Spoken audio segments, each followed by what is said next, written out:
In Texas, Dan Phillips runs an architect company that builds houses out of recycled materials. He uses license plates as roofing tiles and crystal platters for windows. His ceiling is a zigzag of recycled picture frame corners fitted together seamlessly. He calls standard building codes, quote, tyranny of 2x4s and 4x8. Of the 14 low-income houses he's built for needy folks, half have been lost to bank foreclosure. The payments on those houses were rock bottom as he could make them, between $99 and $300 a month. On the Caribbean coast, eco-architect Richard Soa filled fishing nets with 250,000 plastic bottles and built himself an island. The house that sits atop this plastic island is a bamboo and plywood hut with a solar oven, a self-composting toilet, and a wave-powered washing machine. In Oakland, artist Gregory Cohen scavenges through illegally dumped garbage sites for materials. He reassembles the trash into micro homes on wheels, which the owners can push by hand. The owners, of course, are the homeless he donates these micro houses to. They provide superior insulation and rain resistance over street-side tents. Meanwhile, most of us in America making less than $45,000 a year can expect to pay over a third of our income for a rental. The median income for American after taxes is $40,000 per year, by the way. And the median cost of a house right now is $375,000. For dramatic effect, let's do the math on that. The median cost of a house is $375,000. For dramatic effect, let's do the math on that. The median cost of a house is $375K. If you're an average American, you make $40K a year. Your rent is half that. Your car payment, food, and medical will generally be the rest. According to the Federal Reserve, if you're under 35, your net worth is $14K. In short, your net worth is tied to your house. If you didn't inherit a home, you don't have an elite job to buy one, and you didn't get one before 2000, then your odds of owning one outright within your lifetime are kind of slim. Frustrated? Are you ready to build that house out of trash? You're listening to The Reengineered You. This is a podcast about self-empowerment and all the myths, lies, and misconceptions we tell ourselves. Then we use science and history to bust those myths and re-engineer a better you. I'm your host, Todd Laments, the extrovert. And I'm the writer, researcher, and introvert, Joe Anthony, whose job it is to dig through the outer layer of no-da on the internet and get to the facts. Half of all millennials are rent burdened. Millennials as a generation have 35% less wealth than earlier generations, according to the Federal Reserve Bank of St. Louis. And half of them are rent burdened. This isn't just an American problem either.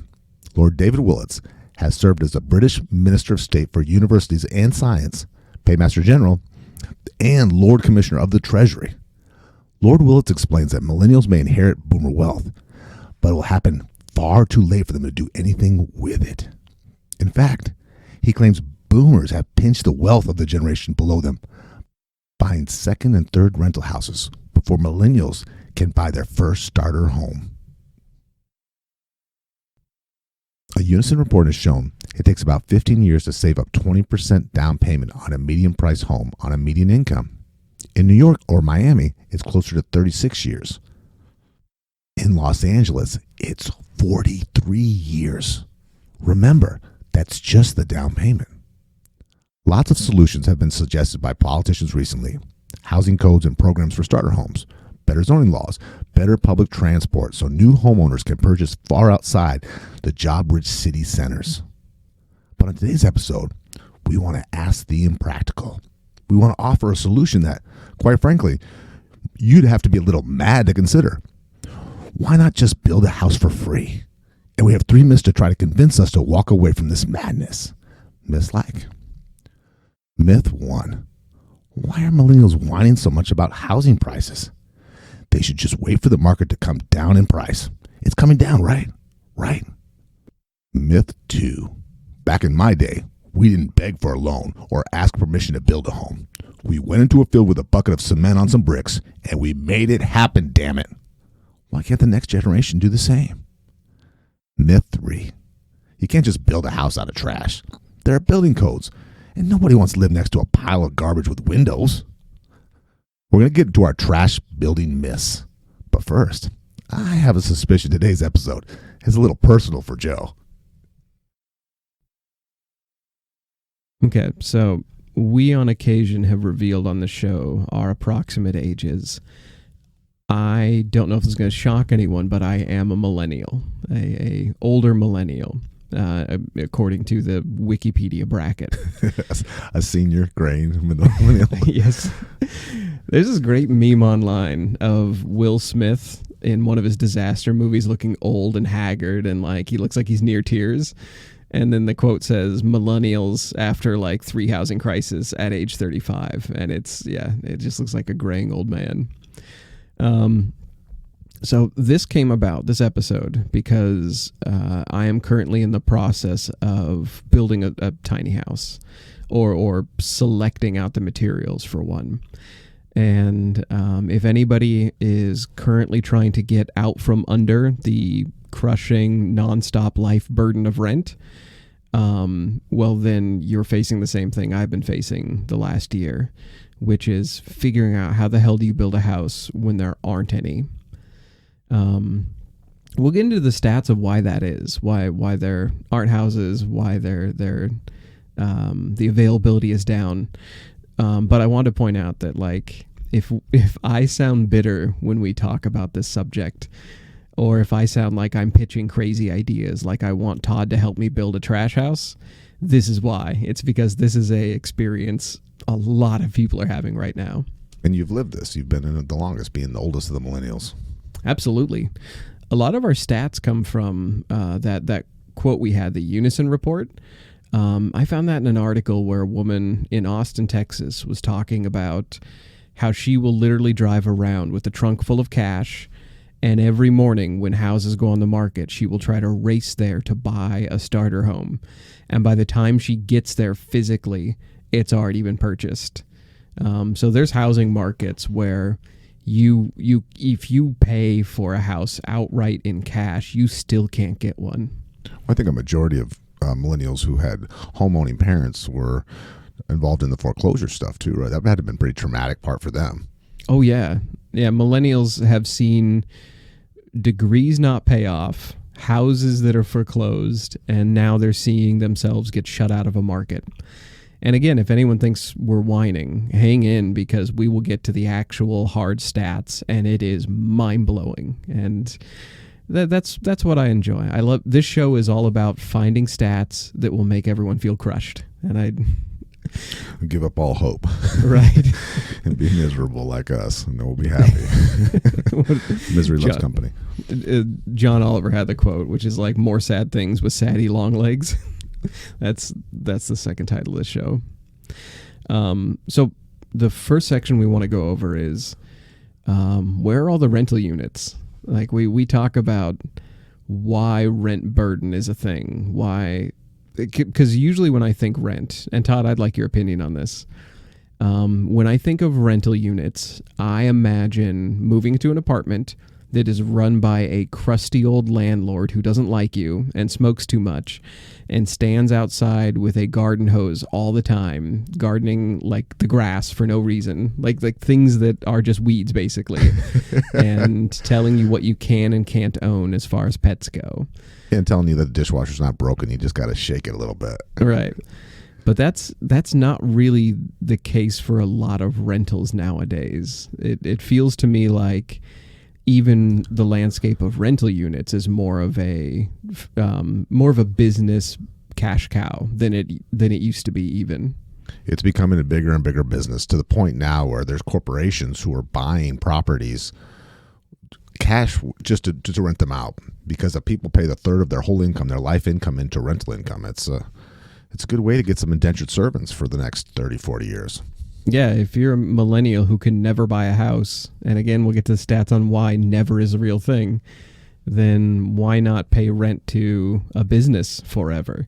Not even the crusty old landlord. I'll take crusty old landlord. At least that guy's got some character.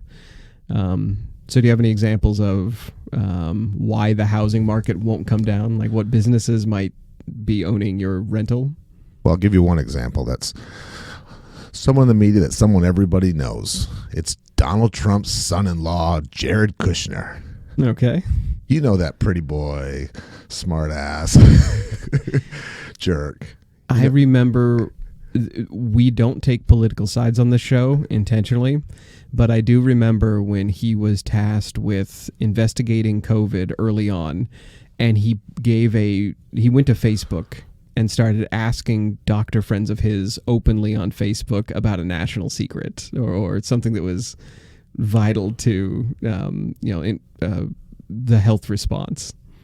Well, Jared Kushner, before he was into politics, he worked for his father, and his father was a slumlord owner in New York, and Jared's taken over that business. His father has gone to prison for 18 months for doing unethical things, giving donations to politicians to get favors, a lot of different things. Okay. So he's a third generation of slumlord. And Kushner's properties have received hundreds and hundreds of violations through the years. Safety problems, air quality problems. But they never got followed up on the fines, and the living conditions just kept getting worse and worse. One was so bad that the woman's ceiling caved in on her at one of Jared Kushner's apartments. Was that, can I imagine a cartoon scenario where it was like a piano fell in on her? Like what made it cave in? It just caved in from neglect, from bad business neglect. So that's more sad and less comedy than I was imagining. Yeah, and she wasn't in the bed at the time, but she would have been in the bed. She would have been severely injured and most likely killed. Wow. Now, I've studied about this because I did watch this documentary a couple of years ago called Dirty Money. It's a Netflix one. Mm-hmm. It's a great one to watch. And I looked up some other things about it. Their business pretty much is having these houses that they would never even visit. They certainly wouldn't spend the night there. And what they do is they make most of their money on the fees and the fines of being late on your rent. They want people to be late. They want people to get behind. It's kind of like a credit card. Okay. So people who can barely make rent, they make enough to get in. But then what happens in their life, Joe? Kid gets sick. Your hours get cut. Car breaks down. Rear ends your car. Yeah. Yeah. And it always happens at the worst possible time. So when you're cutting that close, there's no savings. There's no extra. Kushner companies are taking advantage of these kind of people by charging them ridiculous fees and not being forgiving with people who have been renters for a very long time. How many, did you find out how many houses or rental units Jared has? So for anyone who thinks that we may be bashing on Jared, who is just being a landlord who's a little bit behind, that's not really the case. Just real quick, a quick cursory Google search shows that he has 9,000 properties. 9,000? 9,000. So 9,000 rentals. And that's not, again, that's not so much that like he is an anomaly. We make it seem like he's a villain, but honestly, this is what businesses are doing. This is Jared Kushner's business that owns 9,000 rental units. And this is very different from someone in your family who's bought a rental or someone you work with. Yeah. They go out and buy a rental, Joe, and what do? They fix it up. Right. They make it look pretty. They give it some curb appeal. First, they make it livable. They wouldn't dare even try to rent it out without making the plumbing, the electricity. This is not what this is. This is buying in no it's in bad condition with no rehab to it and just moving people in. Right. How ruthless can they get? There's this Camille Warren, and she got written permission to break her lease in 2010 with one of these apartments. Kushner, after the fact, bought this building. But they were unable to find the document that said she was out of her lease. They sued her and garnished her wages and closed her bank account. Holy hell. Because instead of just letting it go, they use their attorneys to get involved, and they're suing people and taking advantage of people who don't have means to fight back. So she was not even under Jared Kushner's barony. She was just she left under the last owner. Jared Kushner takes over, sees that she doesn't have documents to leave, and garnishes her. Right, and didn't do their due diligence because it's faster just to push the attorney button. Yeah. If anyone, this is gonna sound so high horsey, soapboxy. If anyone doesn't think we are in like another layer of serfdom, this really makes me feel like it. I know we have had episodes where I talk about how I believe capitalism works and I believe the system we have is a good one. It just needs fine tuning.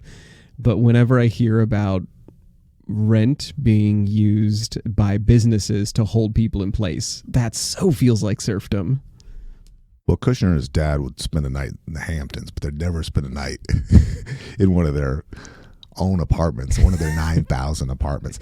Back in the 80s, when there were slumlords in New York, the courts started to give them house arrest at the buildings that they owned.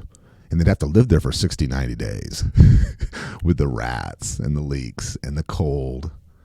I don't know if it worked, but it's kind of like they get their comeuppance, you know? Right. Like you got caught smoking a cigarette, smoke this whole pack. You got caught with a slum, you go live in the slum for a while. Okay, I have a question for you. If Jared Kushner, if his slums were up to code, like say he went and made sure that none of the roofs ever collapsed and that everything, looked nice from the outside, no black mold, none of these wild problems that his 9,000 properties have. If everything was fine, how would you feel about people being locked into rent there? Like the whole gilded cage problem.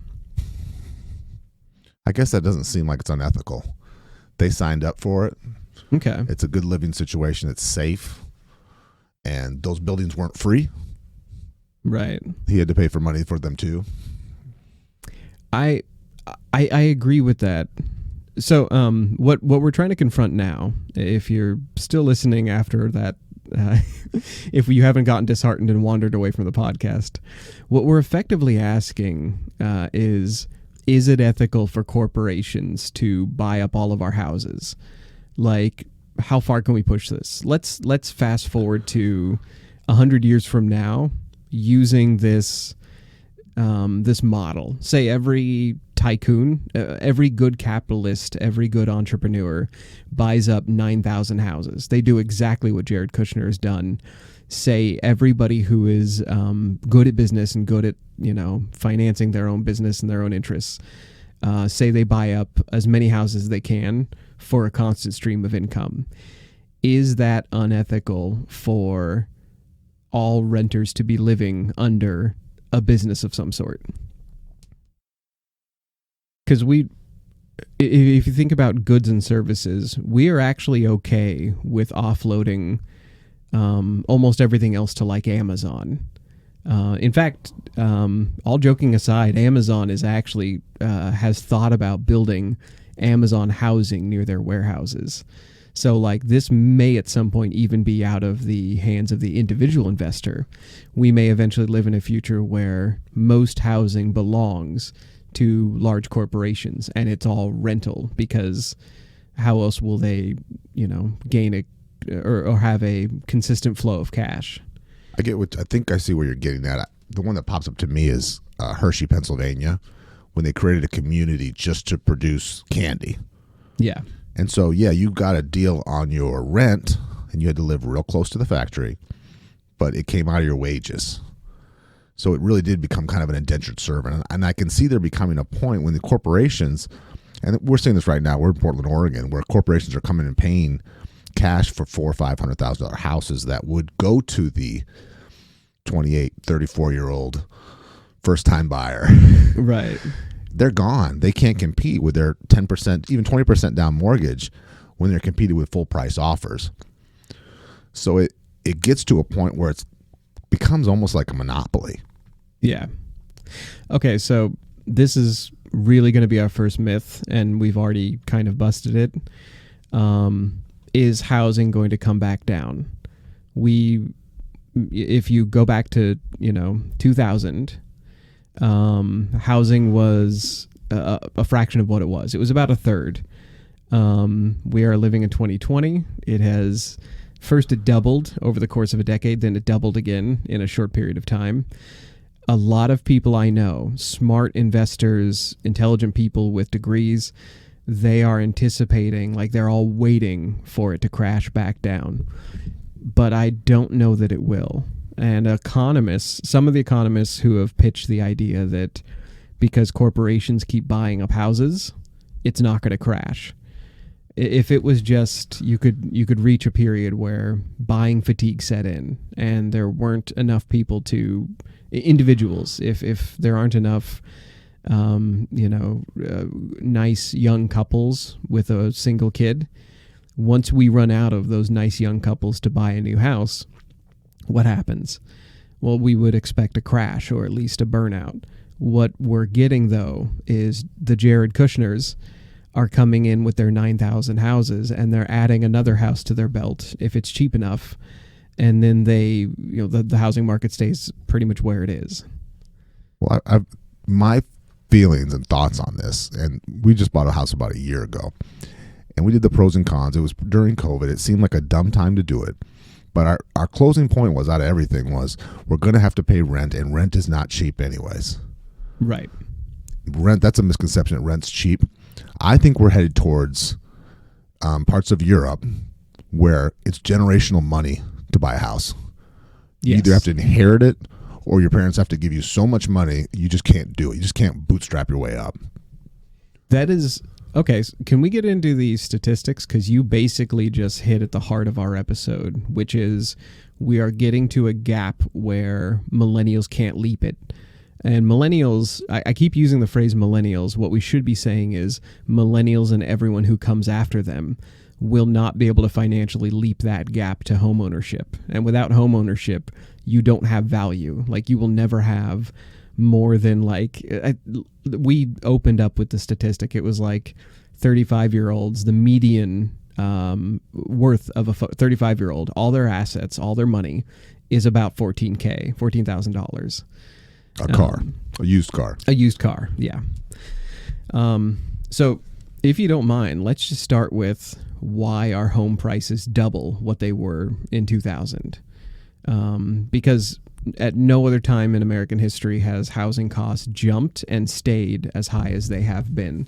Usually housing actually does not go up that high per year. It's a couple percent. And something I want to point out too, before Joe was studied for this episode and researcher, you were on the bubble watch for property, weren't you? I was. For the last couple of years, I've been looking at, getting my own place. Now that I'm in a relationship, we've been looking into building, because purchasing a house is effectively impossible for large parts of the country. And even building, depending on where you build, you can be effectively building codes can make it to where you are pushed into renting.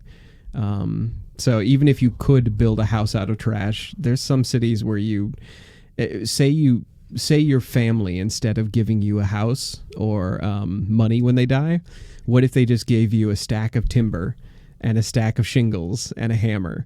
You still couldn't do anything with it because most places have steep building codes or difficult building codes. The blue tape and the cost of it would make it not worth it. Exactly. Yeah, we'll get to that part. But let's just start with high housing demand. We have low mortgage rates right now because coronavirus has basically made people want to leave heavily populated areas. People are looking for those smaller houses and smaller cities. And housing supply is low because of inefficiency in building. I saw somebody in my studies, like while I was looking to build a house over the past couple of years, I saw a lot of people talk about how the absence of labor and high construction costs and local zoning are the reasons why the cost of building is high. Not just materials, not just codes. A lot of it comes down to there's only so many people who are willing to throw a hammer at a nail for what they've been paid for, like for $17 an hour or whatever. In fact, for the entire 20th century, this according to MarketWatch, the annual average increase in home prices was only about 0.2 percent points more than the average cost of living. So really, when you think about it, okay, for instance, from 1955 to 1998, home prices increased 0.1 percent point per year over inflation. That's shocking. That's nothing. That's nada. Yeah, if that had remained consistent, houses would still be about $100,000 per. Like a small starter home would still be completely doable. Like it actually shocks me to think about how cheap that would be today. Like if you could go out and get a starter home for $100,000 right now, nobody would be living in a Kushnerville. Nobody would be living in one of these collapsing rental units with black mold. Or stuck in a rental property where if you break the lease, you get your wages garnished. But yeah, builders themselves, they don't want to build entry-level homes. And people who fight zoning, if you are in like a really nice neighborhood and everybody in your neighborhood has big houses and big lawns, your property value stays higher if you don't allow starter homes to be built. A starter home looks like a gas station. Like they're ugly. Let's face it.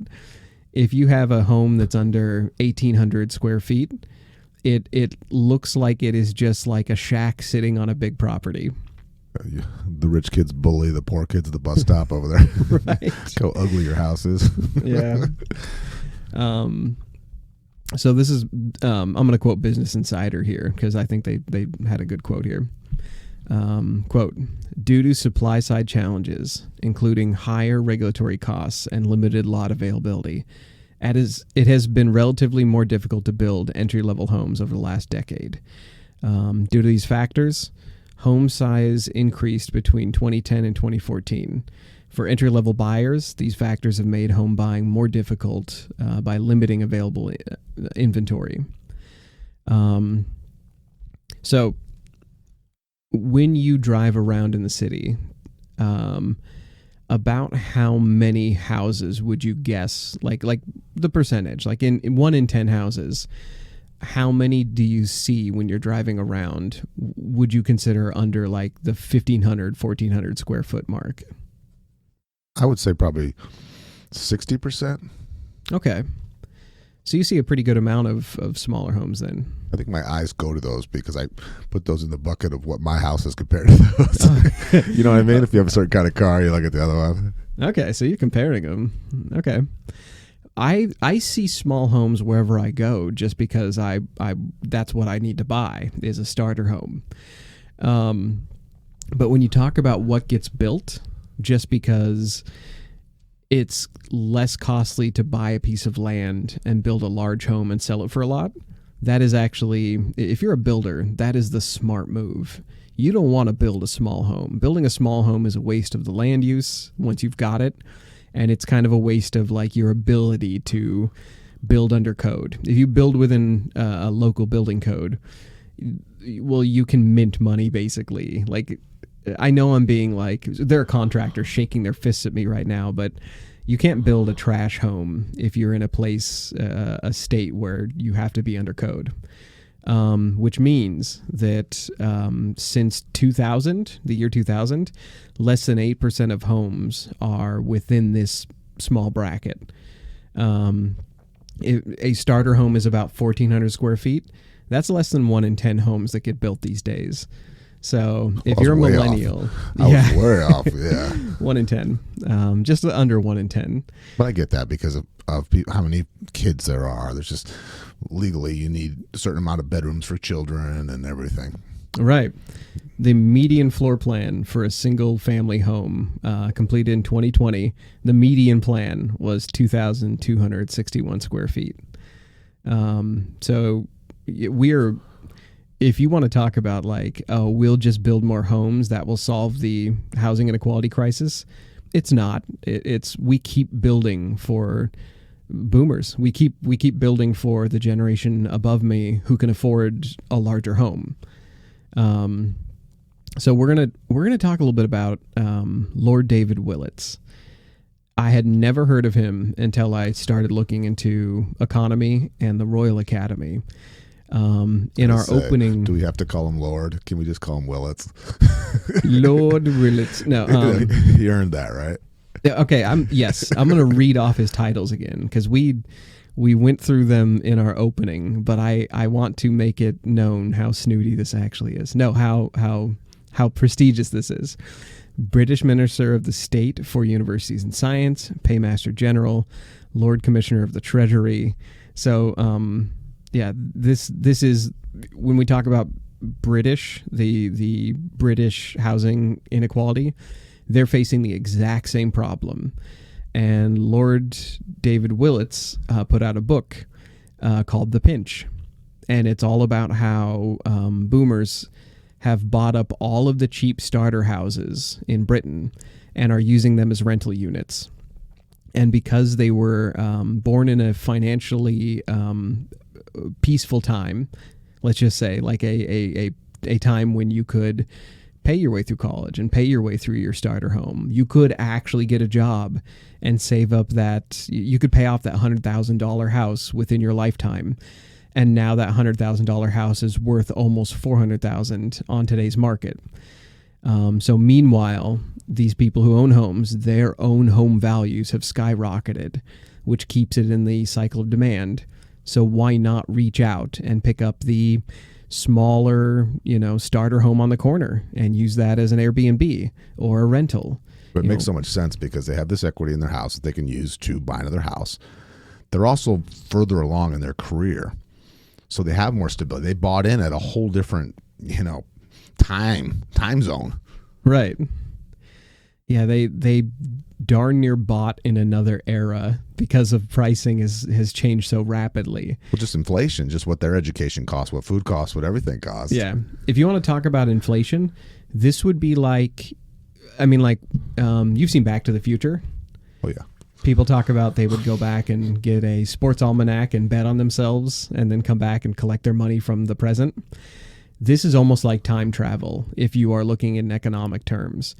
If you were to go back, 150 years and buy a house and then will it to yourself and then travel forward in time again and then suddenly you have a house that's worth $400,000, the rate inflation has gone with housing is damn near time travel. It is. These people bought their houses in another era, in another time when housing was a third the cost, and now they've time traveled forward and they are millionaires. They have the equity to buy a second or third starter home. Well, I got to apologize to Lord David Willetts because he's standing up for the common man.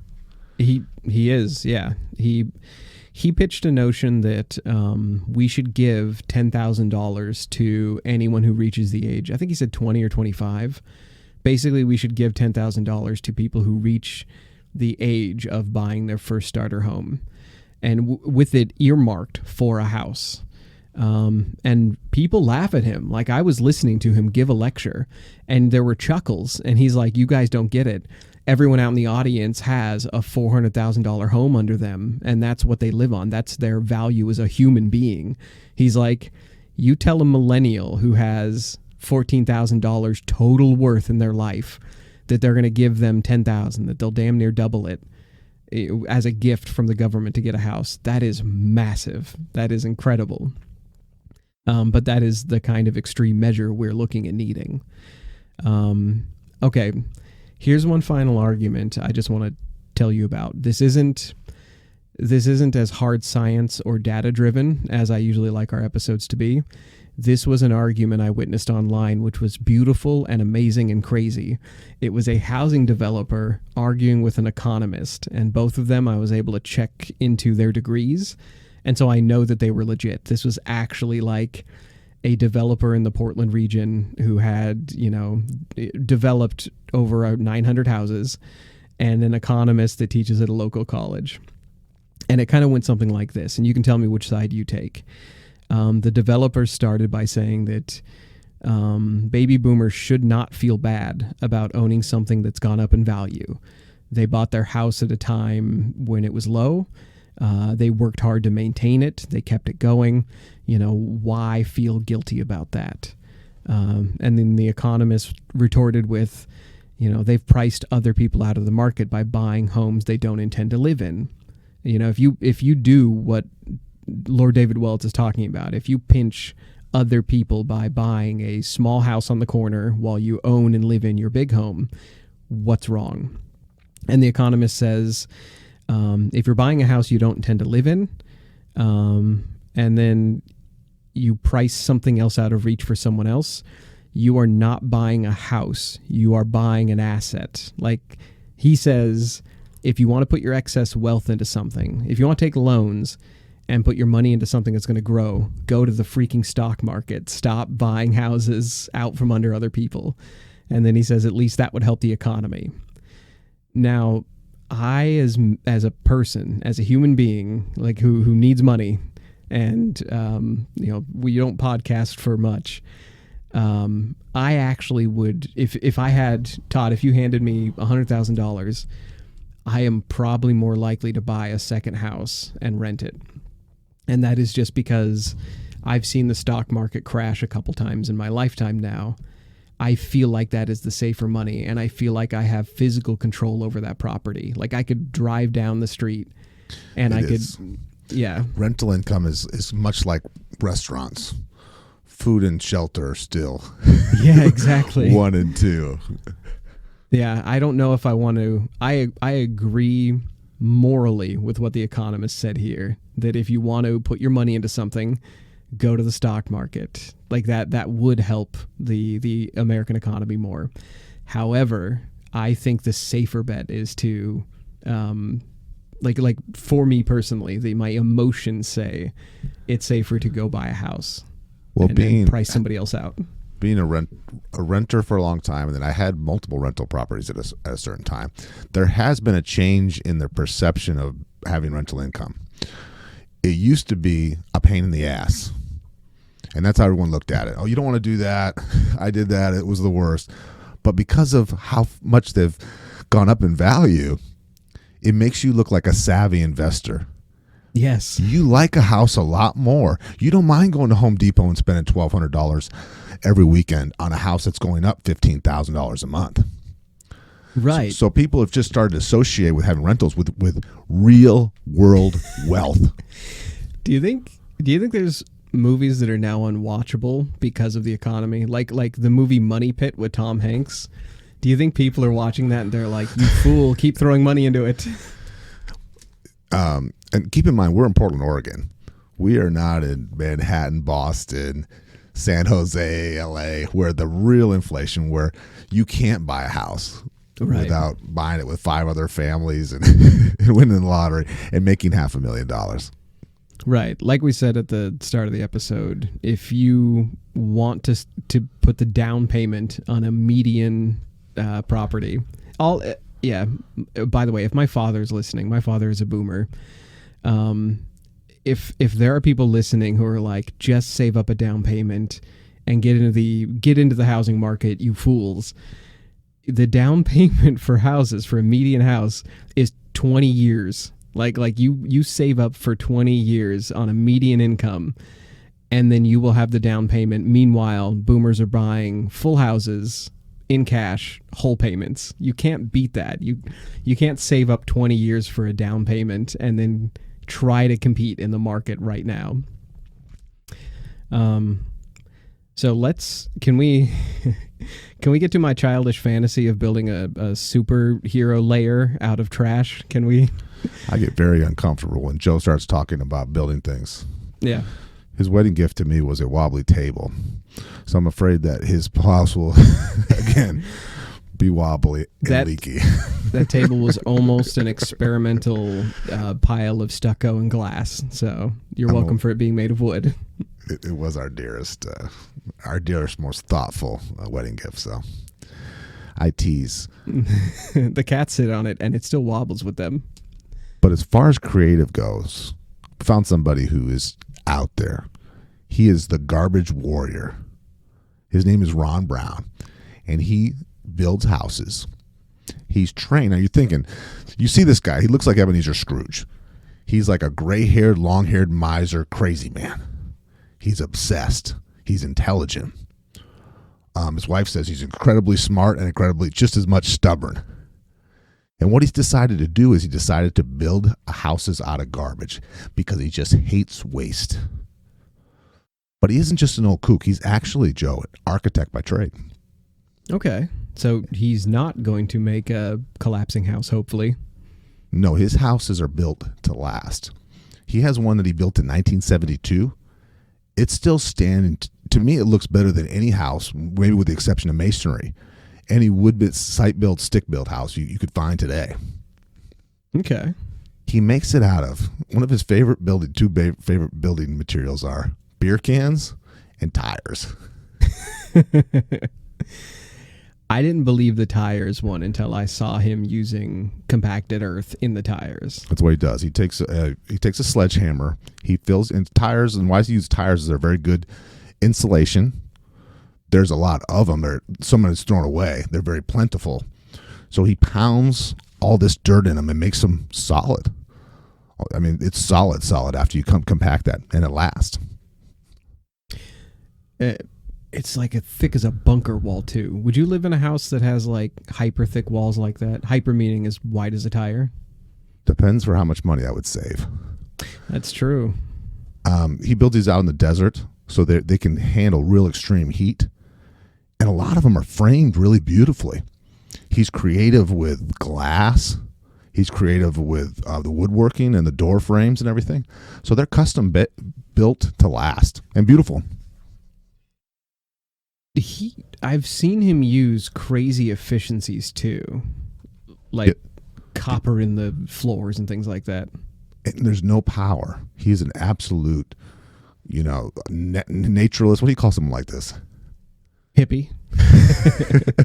He doesn't believe in gas. He doesn't believe in sewer. There's no power. He does believe in solar. Yeah. So he's part cheap miser, and he's part we call it Greenpeace hippie. Right. His walls don't look like tire. If anyone is imagining a garbage looking house, they actually look quite beautiful. They're stucco covered, so you've got these thick tire walls. But with the stucco on the outside, it really just looks like an adobe house. Most of them do, and they have these. Yeah, I go look it up if you can. Todd mentioned his name. And the beer cans looks like something a kid would build, but they're stacked together and smushed together for density. Right. So, yeah, we can't all build trash houses, but I love the idea of people being able to build and have more control over what houses they end up with instead of just buying whatever trash box the market allows you to buy. If you had his scraps, like if you had if it was for free and you were living next to, say, a recycling center, would you build a house out of this stuff? I would, and I think you should you're talking about the $10,000 for the English people, for the younger couples. I think if you build something out of totally recyclable material, you should get some sort of humongous tax credit too. Oh, I completely believe that. If you can build off grid like this guy does, like he had south-facing solar windows so they would catch heat. He has copper in the floor so that it brings up cool, like during the hot day. If you can build as off-grid and efficient as this guy did out of recycled material. That's a good point, Joe. There's a lot of science into all his buildings. Yeah, totally. And with his houses, it didn't take 15 to 35 years just to get a down payment on his house. Those people who own his trash houses, it's free, basically. So, do you think that COVID has gotten more people to rethink rent? I think so. I think because now it's become an office too. You spend more time there. People are certainly keeping their houses cleaner and doing more upgrades. You? I think so. I think, honestly, I think it's a combination of like sitting around at home during COVID and being like, this house sucks. I sure do pay a lot for it. Like if you're stuck in the house, you suddenly remember how much it costs for how little you're getting. If you're renting, that is. Well, and if there's too many people in a smaller place, you can start getting each other's nerves. Yeah. You want some space. Was it an intentional decision of yours to live not as densely in the city? Like you kind of lived out, we're outside of Portland, so we're like in a slightly rural area. You turn the corner, you're in woods. It was 100% cost based. Okay. I would love to stay where we're at, but where we're at would have been unaffordable for us. Okay. If you had your complete and total choice, like if you had your druthers, would you go dense, like in the city, or outside? I love dense. I like all the pretty people, all the great restaurants, and I like to walk to them. Okay. You like to be out in the country and never see anybody. Yep. Except for shooting strangers on your property. I'm not going to ask you. Get off my land. Yeah, I'm apparently, I thought I was the weirdo, and then I looked up stats to make myself feel better because I knew Todd was going to make fun of me. The Washington Post said that 80% of Americans would prefer a farm life. And this is in part because of COVID. It's because people realized that they could do their jobs out in the country. Like they could get on their laptop and answer sales calls just as easily at home as in a data center. So yeah, the amount of people who want to live in rural areas is higher than ever. Like I said, 80%. And on top of that, jobs used to be in the metro area. And that wasn't a good thing. Urban areas have higher rates of mental illness and poverty due to chronic underinvestment. Oh, wait, hold on. And cities do a historically poor job of keeping up the pace with like new arrivals. So just going by statistics and self-reporting, happiness and well-being are reported as being higher out in the country. So people are kind of fleeing the cities a little bit, which is weird. And that means that everybody is looking for starter homes out in the boonies.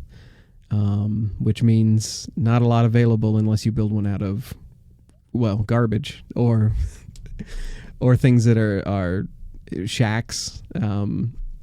Okay, just hypothetically, if I gave you 40 acres of pasture land, but there wasn't a building on it and there was no building code, what would you build? I would manufactured home. Okay. I put a manufactured home because I think that'd be the best bang for the buck. Okay. You?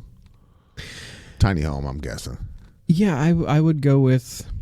Now, we will maybe eventually have a whole episode about the psychology of tiny houses. You do have to have land to put a tiny house on. If you have no land, like if you have, say, like, you know, your yard is a tiny strip, a square around your tiny house, you will go nuts. Like you won't feel like you have space to move.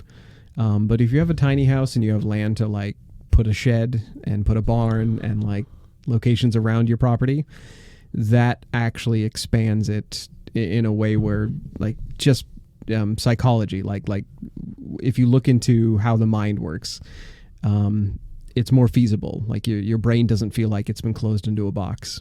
I get that. You go out and you work in your garage, you work on projects, you work on the farm, you have a craft barn with whatever you do. Yeah. You don't just live in that 300 square feet. Exactly. You're not sealed into a prison-sized cell. Probably if you start doing small houses in more dense areas, the cost gets up to almost as much as a regular house, probably. Oh, probably. Build a tiny house in mid-downtown Portland, you'll be paying, $400,000. So why do we have building codes? Like, why don't we just let people build whatever they want on 40 acres? Or, why don't we let people go to downtown and buy up the garbage lot? Like, literally, like, sometimes you can find cheap lots. I found one this morning. I found one for $35,000 in East Portland in a dense neighborhood area. Nobody had built on it. And I can't. Nobody can. You have to basically be a construction company to build there. And if you're a construction company, your time is limited and your resources are limited. So why don't we let people build their own houses? Why can't we build one out of trash? Todd, that's a direct question. Why do we have building codes? What I think is to make money. I think if I knew this guy who was building a car wash up in south of Seattle in the Puyallup area. He's building a big outdoor car wash. The environmental permits and the surveying, Joe, was into over $900,000 before they even broke ground. Wow. Yeah, one pavement and one nail. And I think there's got to be a little profit in there. But go ahead, enlighten me. Oh, no, I really am asking out of like a life experience question, because I'd like to say it's because of safety and because people burn to death. I don't believe that. I believe it's about making money. I looked for good arguments against.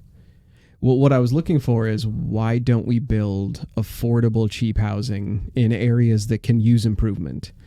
The most extreme case of this I could find is New York houses are extremely regulated. There's codes that are supposed to protect citizens from shoddy construction companies and, unscrupulous landowners, from Jared Kushner's.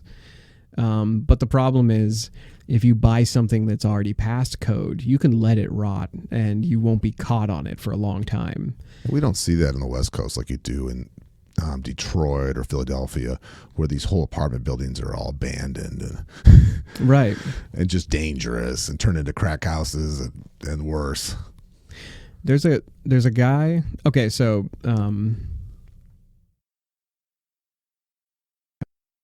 have you ever heard of the NIMBY homes in New York? No. It hit the newspapers, and this was back in like 2013. They were taking open, crummy, disused lots, like the kind of open lots you would play baseball in. Like, it's just trash and dirt and like cyclone fences that are falling apart. And they turned them into what effectively look like Brooklyn brownstones. Like they look like very nice houses, but they built them all at once. And they built them in such a way to where like they were able to keep the housing, the cost of building low. They had one company pass code for all of them at once. And they were kind of a success. But this guy who Abe Gorin, he worked for the New York City housing litigation. He argues for codes. He thinks that without codes, everyone will die in a fire trap. And he says, quote, "It is a dangerous thing to start monkeying around with lot and construction standards in order to address the needs of affordable housing. Real estate developers will go to the lowest common denominator in developing new construction. We even saw some of this with the NIMBY homes in East New York, Brooklyn." He says, despite the fact that it met the need of low-income housing, certain innovations, he says that in quotes, such as central water plumbing plant, may not help the residents over time. But my problem with his argument is, like, I looked into those houses. I read this quote and I was like, oh yeah, he's probably right. Building, even though they were built to code, they were built like cookie cutter stamped side by side. And there might be issues with that will, result in flooding over time. But then I looked into it, and you always think that too, that when it's really low income and cheap, they're going to cut corners. Exactly. The assumption is people are going to cut corners. But what actually happened is these houses were $30,000 houses. They were low income housing in New York City. They sold them to 40% of them originally went to people in poverty and who were already living in low income housing. And what happened is the families took care of them. Like, he did this quote, and he held the NIMBY houses up as like a failure because they were built to code, but they were stamped out, cookie cutter. What ended up happening is every family that moved in, they passed it on to their next generation. They changed the water systems, and they changed whatever was like, they upkept it or did what they needed to do to keep the house going. That's a great story. Yeah. That's such a better story than they were foreclosed on and weren't able to keep up with it. That they actually worked together and that they knew that they had to help. It's a generational chance for their whole family to get ahead. And that's exactly what happened. Their kids went to college and they grew up with the property became their wealth. Each one of those properties is now worth, I looked them up, they're worth $500,000 a piece now. So it's not just that housing is an indicator of your wealth. It's not just that housing is like an indicator of prosperity. A good house makes wealth and prosperity. It is the bridge, almost as much as education is. It's the bridge between the have and have-nots in America. I totally believe this, and I'm going to dig and find. I read an article about the southeast part of this country, Georgia, Tennessee, where it was very common for parents to have property.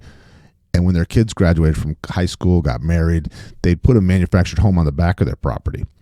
So they had no mortgage. And what a different quality of life these people had. Yeah. They went on vacations. They bought TVs. They bought new cars. They got promoted readily at work because they didn't have that stress of working just to pay the mortgage, just to pay the rent, just not to get evicted, just not to get foreclosed on. Right. You and I have done episodes on the measure of success, and we've looked into how long people now expect to live with their parents. Everyone sees it as a bad thing if you live in your parents' basement, but if you can live on their property, or if you can like get in a duplex with your parents or something, it's not paying rent sets you up to be successful. Like, it's straight up, rent is such a huge chunk out of your budget every month if you have to pay it. It is really separating who gets educated, who can pursue creative pursuits in life, versus who ends up being the woman in that Jared Kushner episode that you were talking about, who was, every single paycheck, every cent mattered. And if you missed a payment, Jared Kushner would garnish your wages. That is the difference. Well, it's sad to think we spend our whole life to make billionaires richer or to pay Bank of America or Wells Fargo. That's our whole life, is just paying them. Right. And if you are lucky enough to have been born at a time where you can get the down payment for a house, then all of your rent money went to your own value, your own equity, something that you can borrow against. If you weren't lucky enough to be in that time, all of your money has and will continue to go to a business. And that is the world we're currently living in. If you're a millennial, I'm sorry to say, you statistically are probably living in feudalism. And when you do pay a mortgage, go out and pull out the calculator and see how much you pay to the bank over those 30 years. Right. You didn't pay $400,000. Nobody gets out of this episode without feeling slightly bad. And I will say, we even by touching the name Jared Kushner, we're not bringing him up because he was in a political party, like that he was part of the Trump presidency.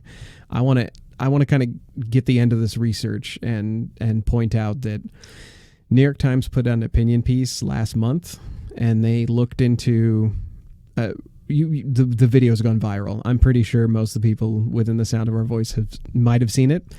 It was a YouTube video that talked about how historically democratic states that have had control over the state in basically every branch of government, they have not solved housing inequality. Actually, the opposite. In historically blue states, housing inequality is worse. And what they say in the video, they have a lot of statistics to uphold it. Like, it's an opinion piece, but they show their stats, and I like that they do that they show where they're getting these numbers from. Well, most big cities are blue. Yeah. And you would think if everyone's supposed to be equal, they would figure out a way to make it at least, if not equal, at least fair, at least fighting chance. Right. But one would assume, according to this video, if you are in control of a state at every level of, law, legislature, policy, if your party's platform, the thing you run on and the thing you vote people into power on, is housing equality, you would think they would have solved it if they've had control over these states for decades. What they have is what they refer to now as NIMBYism, not in my backyard. That all these people who are inexplicably rich, who have started with, 20 years ago they started with $100,000 homes. Now they're sitting in $400,000 or $500,000 homes, and they are defending that mountain of gold that they accidentally have with their life. And they are going out and they are making sure that in their neighborhood, small single-family homes don't get built. They don't want affordable housing. They don't want these small little gas station-like houses to be sticking up. They want to continue having their neighborhood be, like I said, inexplicably rich. Like they didn't expect their house to be worth this much. But they now they're going to defend that new wealth. They don't want to take in even a few $100,000 of the value. Exactly. Yeah. So now's the part in the podcast where hopefully Todd and I pick out our own trash houses, or not trash houses, but like we want to explore sort of like what we would do if we had to like get a house for almost nothing. So just before we pick out our own personalized house for very, very cheap, we're gonna do that hypothetical. We're going to East Portland. We're going to take those $35,000 lots and we're going to drop a house on it. Todd, you found, or we found a type of half house. Like, okay? So question 1, what's a half house? Question 2, would you live in one? Because it looks like some assembly is required, like an IKEA. Half house, shell house. They have different names. To me, what it looks like is a house and then an empty shoebox. And I'm going to tell you about these. These are really cool, actually. These are awesome. This started in Chile after a really horrible earthquake. The earthquake killed 500 people, and it destroyed 80% of the homes in the area.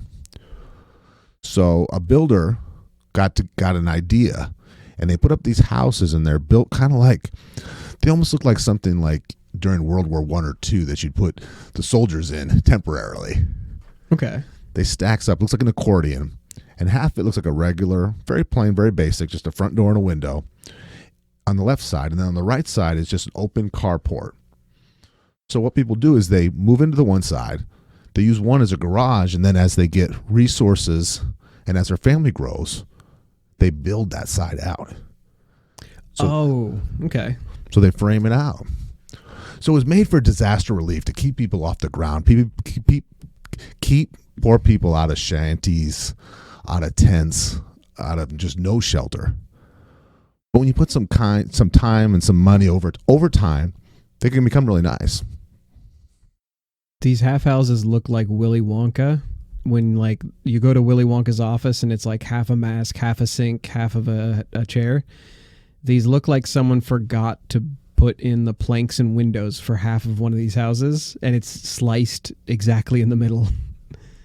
It's what the real solution here is. This is a global migration housing crisis, and people have lived in areas where all these people are moving. There's no place for them to go have lived this. And as much as people are moving away from big cities in the United States now, a lot of people are still moving to big cities, right? And there's just no room. A lot of these are nicer, and I'll even argue that than some of our neighborhoods here in Northeast, Southeast Portland. We could wreck all those and put these up, and I think it would be an improvement. Totally. Like the blank half of these houses, they have the roof. Like the most important part is that the roof and electricity on these half houses are in place. So like some of these houses look actually pretty nice. Like the people who followed the instruction plans they were given, some of them are like they chose to build big bay windows. Some of them chose to build like little balconies. I see one that is just using the lower half as a carport still. So that's pretty awesome. It's a nice little sense of community. Personally, Joe, just from doing the research on this, it kind of broke my heart. I'm just thinking of all these people, and not just in first world, second world, third world countries who've worked all their life. It's nice to have them a place that they can go that's theirs forever. They don't have to move around like gypsies. They don't have to be ashamed and stay with family members and be a burden. They can work your whole life and have something that you can't get evicted from.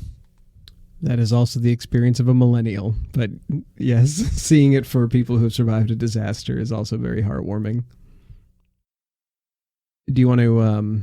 Okay, so this is the goofy part. We found in the research shacks and cheap houses on Alibaba and Amazon. Now, Amazon cannot sell these as quote-unquote houses. Most of them are marketed as storage, and some of them are marketed as sheds, but they are actual houses. Like there's little cottages and pod houses. If you go to Alibaba, which is like all the cheap foreign crap you would never want to buy, Alibaba actually has like they are advertised as houses, like prefabs for a couple $1,000s. So let's pick out ours. We're gonna pause the episode. We'll have all these links in our episode notes if you want to look at what it looks like if you drop a shell of a house onto a property. But Todd and I are gonna pick ours out. So we'll be back in a second. Okay, we've made our picks, but Todd and I each have like a runner up. So these are actually pretty fun. I want to hear your runner-up, and then I'll give my runner-up, and then we'll each give our pick, our real pick. Please go to the show notes and links and look this up. This is a fun family thing. Which one of these could you live in? You could totally just... Yeah, I'm looking at some of these, like the finished houses built out of these modular pieces. They look really nice. Like one of these, it's a $15,000 house. Okay, so this is my runner-up. I guess we'll start there. I chose as my runner-up the Alibaba container houses. Now, you might be thinking like a storage container, like a shipping container you would see on the back of a train. These are not that. They have taken the idea of a container fold-out. They have basically built wall shell, like use the same kind of material to build shell walls. And then you stick a bunch of these modular pieces together. And honest to God, I'm looking at one that is a steel structure prefab house, container house. The pods put together with a balcony under the second level. It looks like a beach house from like San Francisco. It does, yeah. And with that, each one of those pod sections is about $1,500. So all 6 of those together, I mean, that's a bit more than our budget of nothing. Like it's not trash. But if you slowly built a house, there's another one here that looks like a beach house. Lots of these pods are glass, so it looks very nice. So like a single pod is a single room. And so you slowly slap these together and you build out a house pod by pod. Here's a mobile home prefab for $800 that ships from Puerto Rico. A 20-foot modular foldable tiny container house with lots of windows. So, well, my runner-up is actually starting to grow on me. I have a modular one that looks like it came off of one of those shipping crates off a ship. Okay. But they opened up the doors and they made the windows. So you open it up and you have a great view. It kind of looks like a putt-putt golf on the walls, but but the one that I really, really like is the pod house. It looks contemporary, modern, tiny house. It looks absolutely cool. That is awesome. Let me click on that because I don't have that open right now. I don't want to see what that looks like. See, I found one for you, Joe. There's one called the Farmhouse. It's only $15,000. It looks exactly like a tavern from the Wild Wild West. It looks like Billy the Kid got shot in it. Oh, it totally does. It's marketed as a cabin kit, but it looks like a Wild West cabin. Like I would walk out in Spurs. It look great in Texas, Joe. It's less than $10,000. All these pre-made cabins are less than $10,000.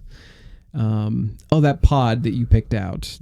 Okay, I want to change my answer. I was about to tell you what my number one pick is, but that is marketed as a shed, but it looks like a glass-faced. It looks like somebody like a Google CEO would meditate in that thing. Elon Musk would have one of these on his property. Reflected mirror glass on the front. That is awesome. Okay, I am picking, for my number one pick, I am picking something called the Weisenhang Expandable Flat Pack Prefab Modular Container House with Solar Energy. I don't see exactly what the cost of it is. It looks like it's under $10,000, 240 feet. But it is packed with efficiencies. It's got an air conditioner. The whole roof is solar. It looks wild. Like it looks like it's got like all these accordion robot arms and stuff inside of it. Well, I'm going to say it. So for all the millennials with a $14,000 net worth, here you go. Yeah. You have your own house, not a used car. This is exactly the cost of all these houses fall within the median cost of a millennial's net worth right now.